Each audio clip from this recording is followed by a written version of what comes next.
Hello दोस्तों, आपका एक बार फिर स्वागत है आपके अपने YouTube channel sir study find physical education पर। तो दोस्तों, आज का हम अपना वीडियो इस क्वेश्चन के साथ शुरू करते हैं जो कि हमारे यूपी टीजीटी पीजीटी के लिए बहुत ही महत्वपूर्ण है। तो दोस्तों, वीडियो हम शुरू करते हैं। सूक्ष्म तरंग डायथर्मी, दोस्तों इसको हम कहते हैं माइक्रोवेव डायोथर्मी। दोस्तों, इस विधि में विद्युत चुंबकीय तरंग का प्रयोग किया जाता है। ये सूक्ष्म तरंग होती हैं, इनकी लंबाई 12.25 सेंटीमीटर होती है और आवृत्ति 900 मेगाहर्ट्ज़ से 2500 मेगाहर्ट्ज़ के बीच होती है।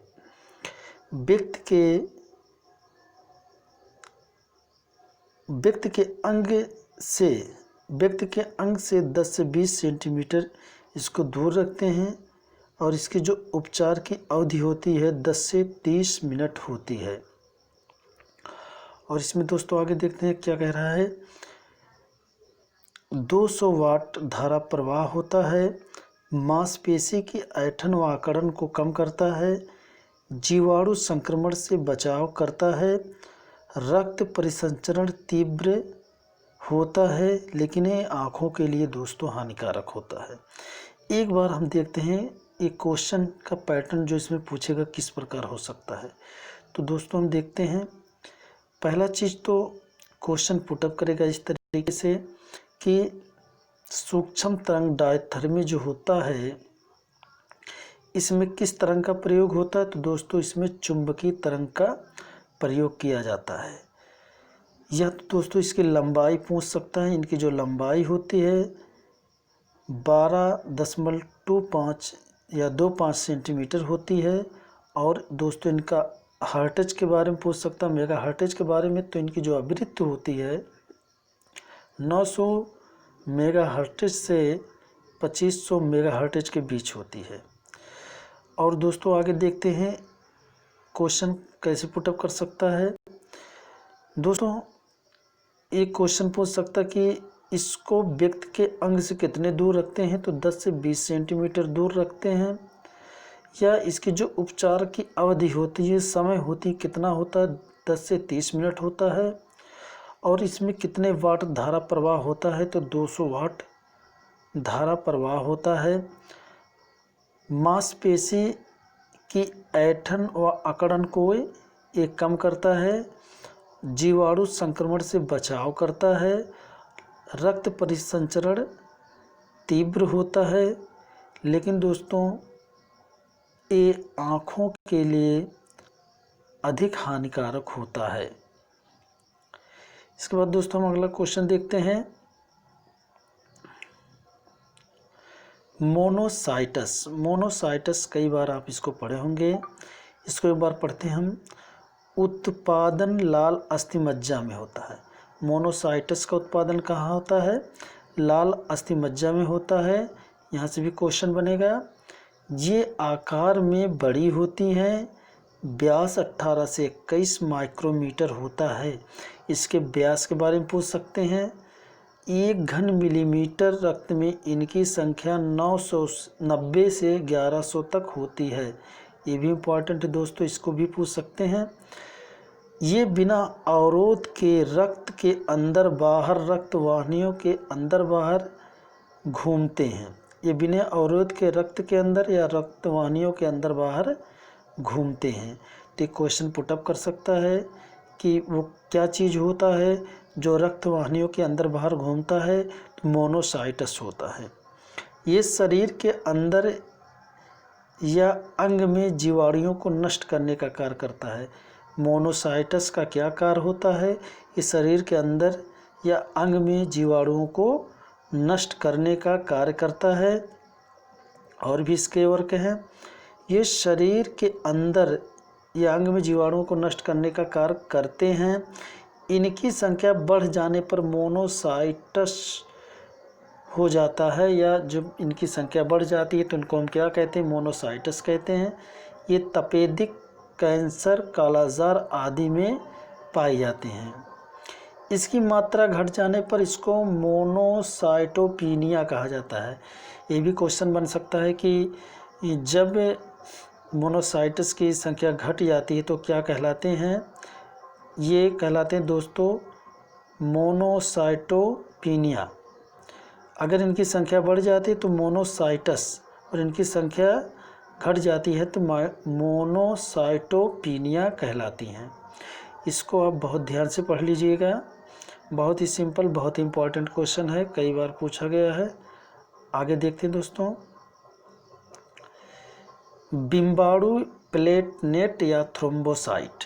अब इनका वर्क देखते हैं। ये आरबीसी के आकार में 1/3 होती हैं।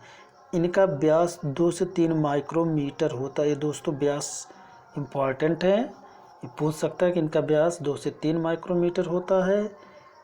1 क्यूबिक मिलीलीटर में रक्त संख्या लगभग 2.5 से 5.0 लाख होती है। ये भी क्वेश्चन पुटअप हो सकता है, ये भी क्वेश्चन बन सकता है।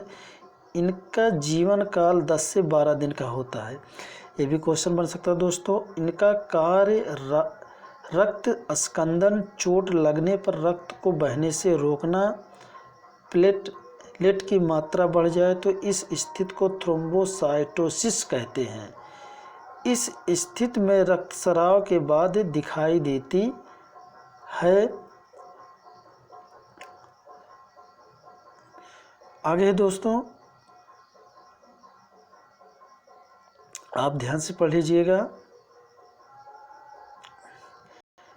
एबडक्शन, यह गतिविधि बाह पलस्पर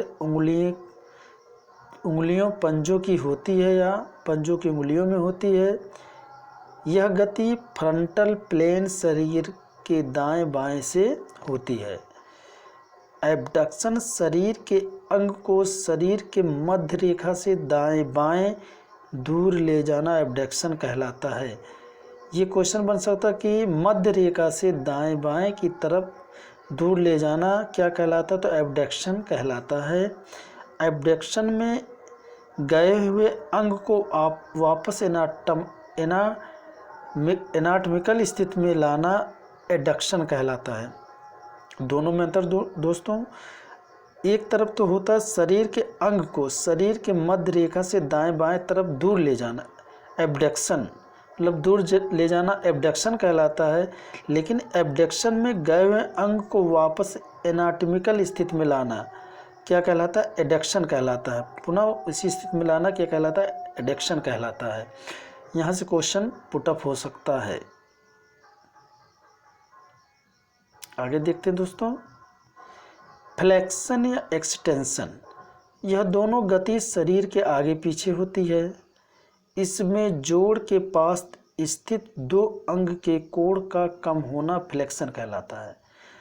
2 अंगों के कोण को कम होना क्या कहलाता है? फ्लेक्शन।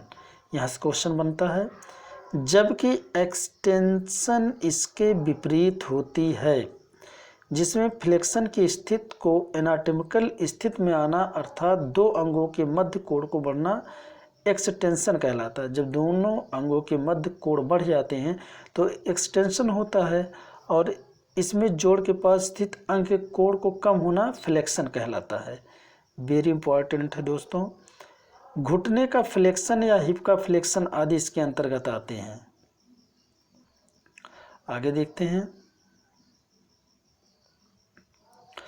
भारतीय ओलंपिक एसोसिएशन की स्थापना 1927 ईस्वी में हुई थी।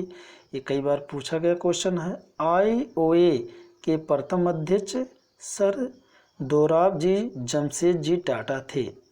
इसके सचिव डॉक्टर AG निहोरन थे तथा सहायक सचिव GD सोधी थे।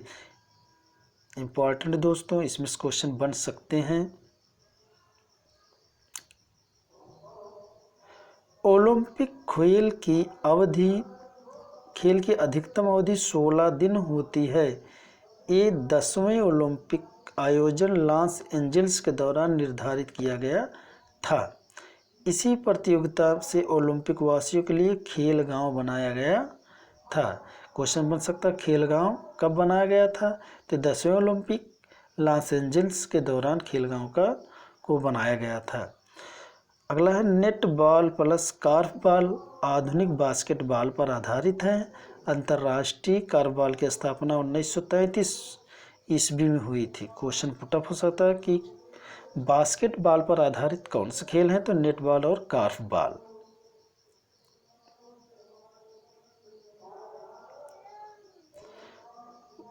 बैडमिंटन के एकल मैच में यदि किसी कारणवश दोनों टीमों का मैच 20-20 की बराबरी पर हो जाए तो उसमें एक टीम को कितने अंक मिले कि वह विजयी हो जाए, तो दोस्तों 22 अंक। 2 अंकों की बढ़त के साथ जिस टीम को 22 अंक मिल जाएंगे वो विजयी हो जाएगा। आगे है वर्ना वेला कप किससे संबंधित है, तो दोस्तों संबंधित है टेबल टेनिस से। समस्त खेलों की मां के नाम से किस खेल को जाना जाता है, दोस्तों जिम्नास्टिक।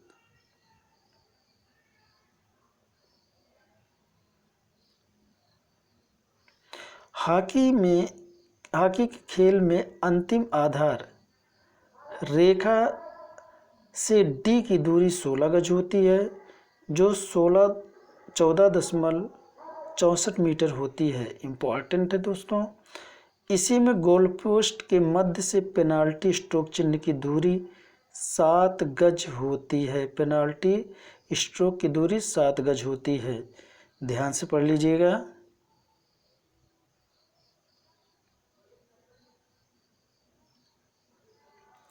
आइसोमेट्रिक अभ्यास, इस अभ्यास को करने से मांसपेशी के संकुचन के दौरान मांसपेशियों की तंतुओं की लंबाई ना बढ़ती है और ना ही घटती है, उनकी लंबाई एक समान रहती है और मांसपेशियों पर तनाव बना रहता है।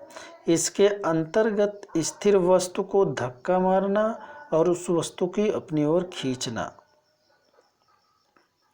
अगला है आइसोटोनिक अभ्यास। इस अभ्यास में मांसपेशी संकुचन के दौरान मांसपेशी तंतुओं की लंबाई घटती है या बढ़ती है, लेकिन मांसपेशियों पर तनाव एक समान बना रहता है। हम जब डंबल का अभ्यास करते हैं तब कोहनी के जोड़ द्वारा फ्लेक्शन व एक्सटेंशन की गति में ये प्रक्रियाएं होती है, ध्यान से पढ़ लीजिएगा इसको। यहाँ से क्वेश्चन बार बार पुटअप होते हैं।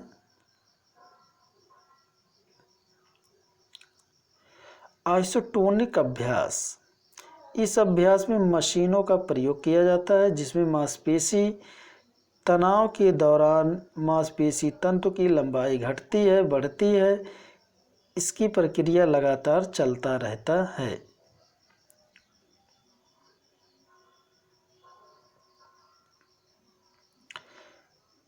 गैल्वेनिक बाथ, ये दोस्तों क्या है, ऐसी विधि में जल प्लस विद्युत करंट का प्रयोग किया जाता है।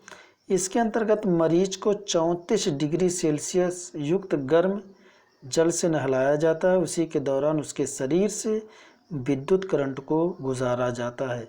जोड़ों के चोट में अधिक प्रयोग होता है। दोस्तों इसमें से क्वेश्चन बन सकता है, गैल्वेनिक बाथ में मरीज को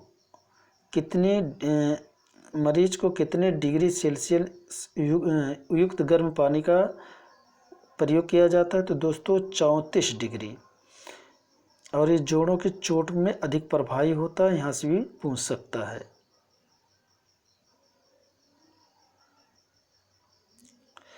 बास स्टिक टेस्ट स्फूर्ति, वर्फी टेस्ट संतुलन, मैकलाय टेस्ट संज्ञानात्मक अभिक्षमता और ब्रिजअप टेस्ट शक्ति से संबंधित है। इसको ध्यान से पढ़ लीजिएगा दोस्तों। आगे देखते हैं क्या क्वेश्चन है।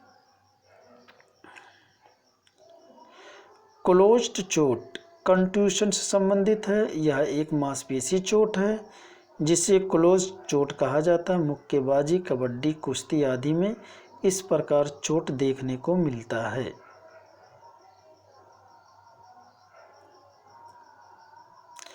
परीक्षण मूल्यांकन का लोकप्रिय साधन है। किसी परीक्षण का मानदंड उम्र, लिंग, वर्ग के आधार पर कार्य करता है। आगे फार्टलैग, जिसका अर्थ है स्पीड प्ले का एक रूपांतरण है। फार्टलैग दोस्तों स्पीड प्ले का एक रूपांतरण है। एक सी चाल में यह निरंतर प्रशिक्षण विधि है। खेल निष्पादन का उप उत्पाद है संपूर्ण व्यक्तित्व। किसी भी खिलाड़ी का परफॉर्मेंस उसके व्यक्तित्व पर आधारित होता है। क्वेश्चन दोस्तों पूछ सकता है कि खेल निष्पादन का उप उत्पाद क्या है, तो उसका संपूर्ण व्यक्तित्व।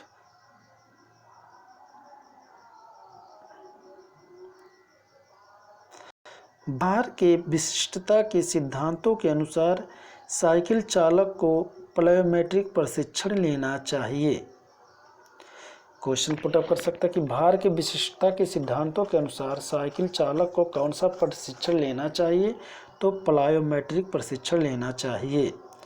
अच्छे लचीलेपन के लिए हृदय प्लस संधि के भाग इसके अनुरूप होना चाहिए। मतलब अगर अच्छा लचीलापन लाना है तो हृदय और संधि के भाग के अनुरूप वर्क होना चाहिए।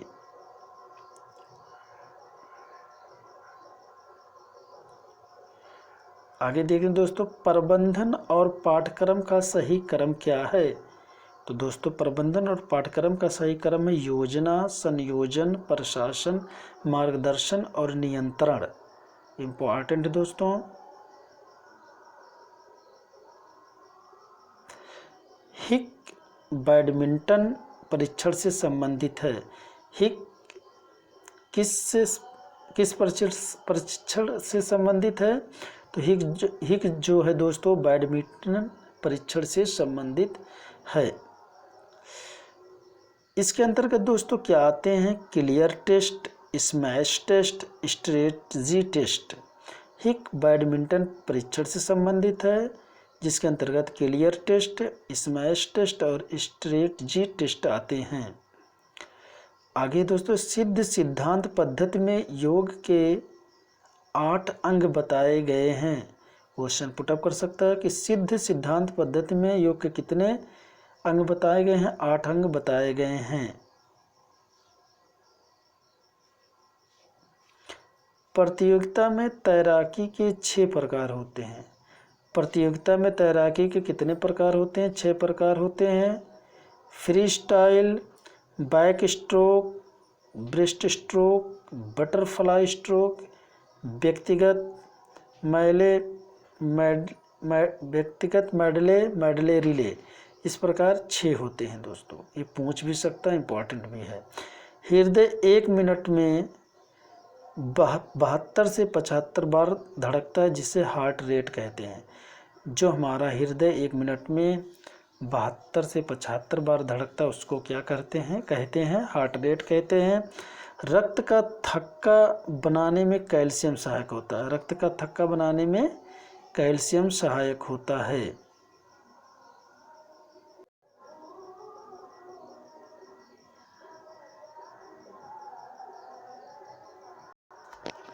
आराम की स्थिति में एक व्यक्ति का कार्डिक आउटपुट कितना होता है। आराम की स्थिति में एक व्यक्ति का कार्डिक आउटपुट 5 लीटर लगभग होता है। आगे केवल पुरुषों के लिए प्रतिबंधित दवा कौन सा है, तो वह है कोरियोनिक गोनेडोट्रोपिन।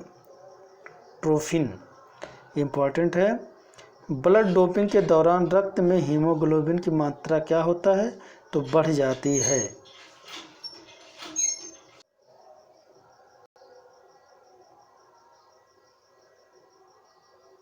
अगला है दोस्तों, एरिथ्रोपोइटिन प्रतिबंधित रसायन बोन मेरो के स्टेम कोशिकाओं को आरबीसी बनाने के लिए उत्तेजित करता है। यह क्वेश्चन इस तरीके से पूछ सकता है कि आरबीसी बनाने के लिए उत्तेजित करता है कौन सा प्रतिबंधित रसायन है, तो वो है एरिथ्रोपोइटिन। आगे देखते हैं हम दोस्तों, शायद एक बार एक क्वेश्चन हो चुका है, इसलिए हम सीधे आगे बढ़ जाते हैं। हाँ, यहाँ से शुरू करते हैं। अस्थमा, ये श्वास नलिका से संबंधित गंभीर बीमारी है। श्वास नलिका में फेफड़ों से हवा अंदर बाहर करती है। नलिकाओं के भीतरी दीवार में सूजन आ जाता है।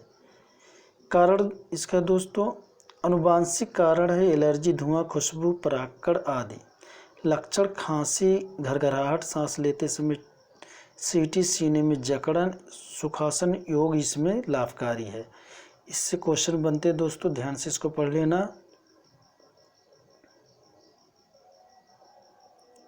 रक्त दाब बढ़ाने में सहायक होता है चिंता और मानसिक तनाव। ये रक्त दाब बढ़ाने में दोस्तों सहायक होता है।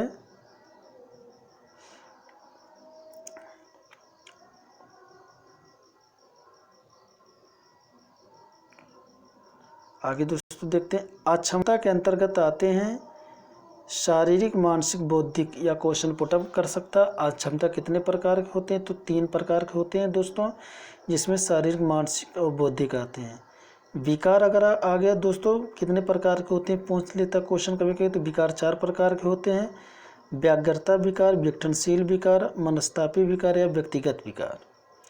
तो इम्पॉर्टेंट है दोस्तों, इसको ध्यान से पढ़ लेना। प्रारंभिक बाल अवस्था की आयु कितना होता है? 1 से 6 वर्ष होते हैं।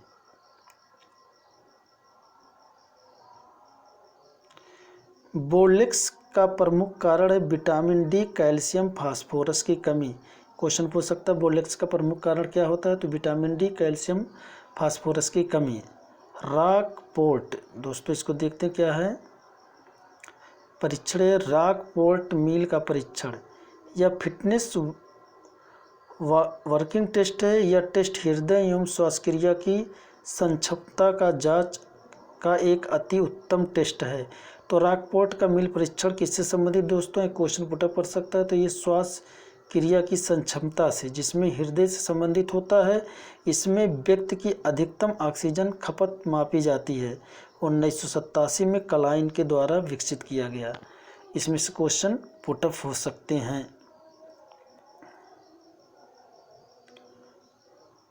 सामाजिक गुणों का विकास। जब प्रतियोगी टूर्नामेंट प्रतियोगिता में भाग लेता है तो उसके अंतर्गत अनेक गुण जैसे सहनशीलता, सहानुभूति, भाईचारा, अनुशासन आदि का विकास होता है।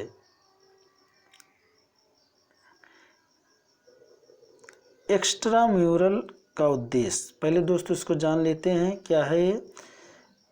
दोस्तों एक्स्ट्राम्यूरल जो होता है यहाँ पर दिया है, एक्स्ट्रा का अर्थ बाहरी और म्यूरल्स का अर्थ दीवार होता है। दोस्तों जब एक संस्थान के चहर दीवारी के से बाहर संपन्न होते हैं या उसमें कई विद्यालय के लोग आकर भाग लेते हैं, या इसको कह लें 2 या 2 से अधिक संस्थाएं भाग लेती हैं, तो यह एक्स्ट्राम्यूरल कहलाता है।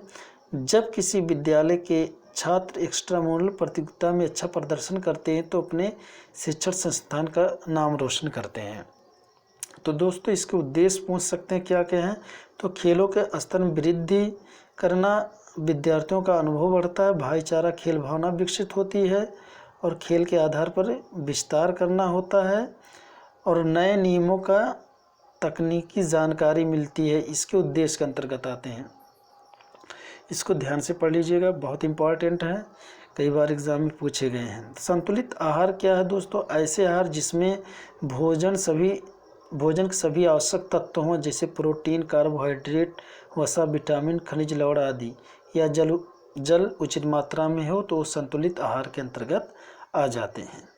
शरीर में मौजूद संपूर्ण लोहे का 70% अंश हीमोग्लोबिन में पाया जाता है। ये क्वेश्चन बन सकता है कि शरीर में मौजूद संपूर्ण लोहे का 70% अंश कहाँ पाया जाता है? तो हीमोग्लोबिन में पाया जाता है।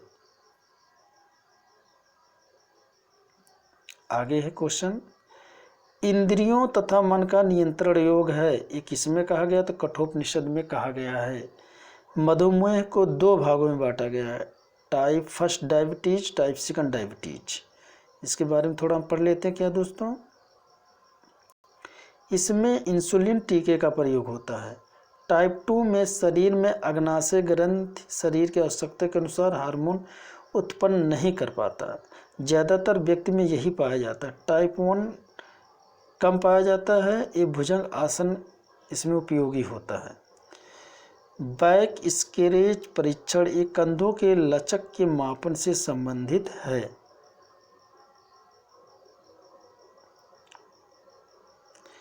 6 मिनट चाल परीक्षण एरोबिक सहन क्षमता का इसमें मापन होता है। स्लो ट्विच फाइबर लाल रंग का होता है। एक अंतर्राष्ट्रीय एथलीट में 10% फास्ट ट्विच फाइबर पाई जाती है। ये क्वेश्चन बहुत इंपॉर्टेंट है।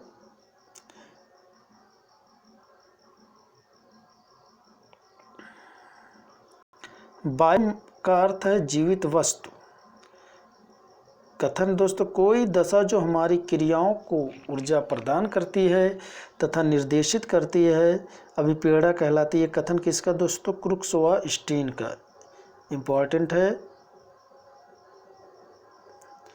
व्यायाम दोस्तों कितने प्रकार के होते हैं? कोई पुटअप कर सकता है तो व्यायाम 2 प्रकार के होते हैं।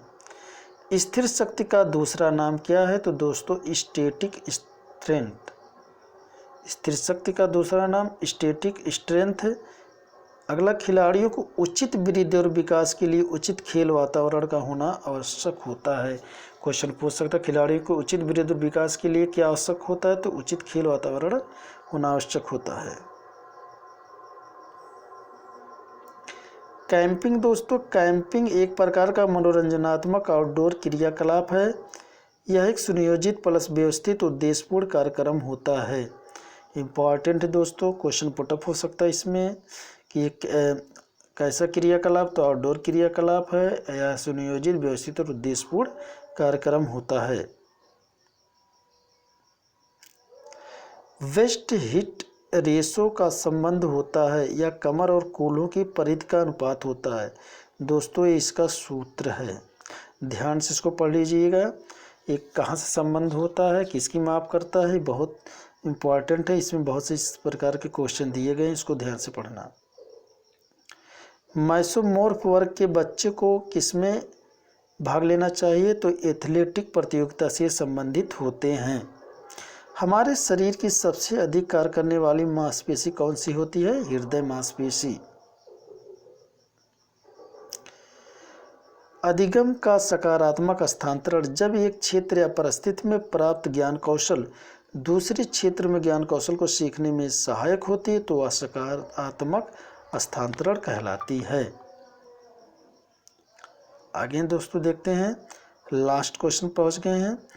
डोपिंग कितने प्रकार का होता है? क्वेश्चन पुटअप कर सकता है तो डोपिंग 3 प्रकार का होता है। नंबर 1 है नशीली दवाओं का सेवन, रक्त डोपिंग और जीन डोपिंग। इस प्रकार दोस्तों आज का हमारा वीडियो यहीं पर समाप्त होता है। बहुत जल्द ही एक बहुत अच्छा सा वीडियो लेकर आऊँगा।